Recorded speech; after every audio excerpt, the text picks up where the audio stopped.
Hello friends, Laju സ്പീസിൻ്റെ പുതിയൊരു വീഡിയോയിലേക്ക് എല്ലാവർക്കും സ്വാഗതം. അപ്പോൾ ഇന്ന് രാവിലെ ഒരു മോർണിംഗ് റൊട്ടീനാണ്, സ്റ്റഡി റൊട്ടീനാണ് കാണിക്കുന്നത്. എന്നും രാവിലെ എണീക്കാറൊന്നുമില്ല, ഇന്ന് നേരത്തെ എണീറ്റപ്പോൾ അങ്ങനെ കാണിക്കാമെന്ന് വിചാരിച്ചു. നമ്മൾ 4:30 പഠനം തുടങ്ങിയിട്ടുണ്ട്, വീഡിയോ എടുക്കാൻ മറന്നതാട്ടോ.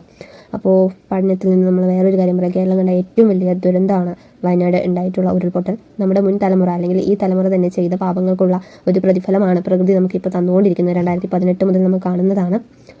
ഓരോ തരത്തിലും ഓരോ മഴക്കാലത്തും അല്ലെങ്കിൽ ഓരോ വേനലിലും പല തരത്തിലുള്ള ദുരന്തങ്ങളാണ് നമ്മൾ അനുഭവിച്ചുകൊണ്ടിരിക്കുന്നത്. നമ്മൾ ചെയ്തു കൂട്ടുന്നതിൻ്റെയൊക്കെ തന്നെ ഫലമാണ്. ഇപ്പോൾ പ്രത്യേകിച്ചൊന്നും പറയാനില്ല, കിട്ടുന്നതൊക്കെ അനുഭവിക്കുന്നത് മാത്രം. ഇപ്പോൾ എല്ലാ പ്രതിബന്ധങ്ങളും അതിജീവിച്ച് നമ്മൾ എന്തായാലും മുന്നോട്ട് പോകും.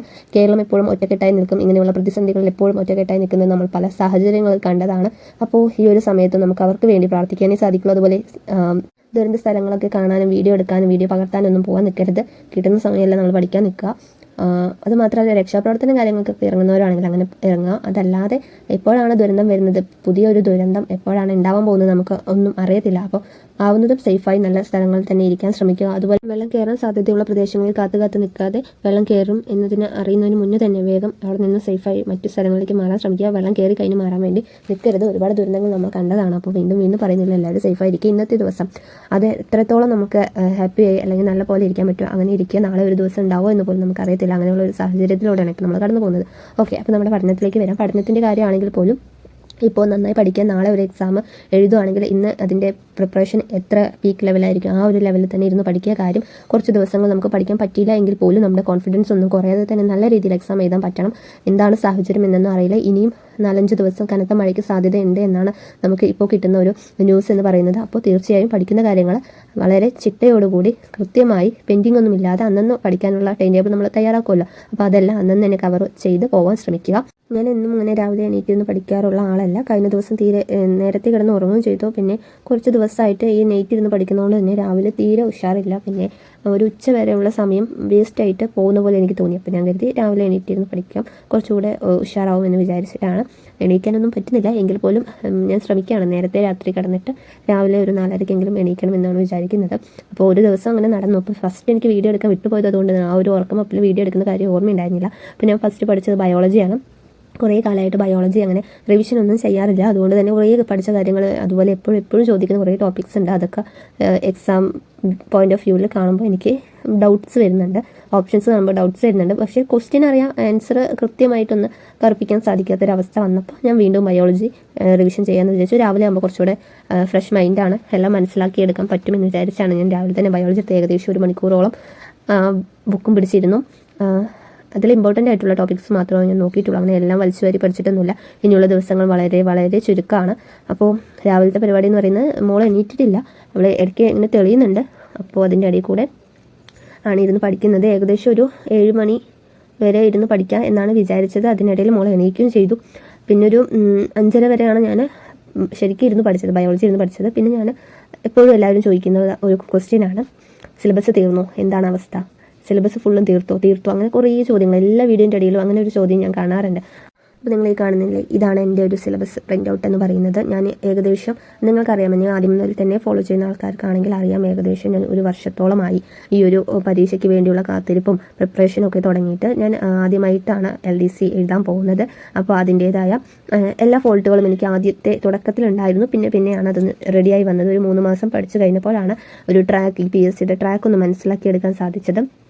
നേരത്തെ, അതായത് 2019 എൻ്റെ ഡിഗ്രി ക്ലാസ് കഴിഞ്ഞ സമയത്ത് ഞാൻ പോയിട്ടുണ്ടായിരുന്നു.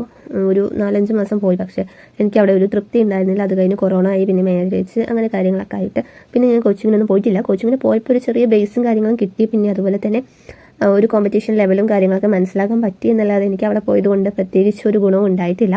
ഇപ്പോൾ ഞാൻ പറഞ്ഞു വന്നത്, ഏകദേശം 1 വർഷത്തോളമായി എൻ്റെ ഒരു പഠനയാത്ര തുടങ്ങിയിട്ട്. ആദ്യം ഞാൻ എഴുതിയൊരു എക്സാം എന്ന് പറയുന്നത് LGS ആയിരുന്നു, പ്രിലിംസ് ആയിരുന്നു. ഞാൻ പഠിച്ച് ഏകദേശം ഒരു മാസം തികഞ്ഞില്ല, അപ്പോഴേക്കും വന്നൊരു എക്സാം ആയിരുന്നു.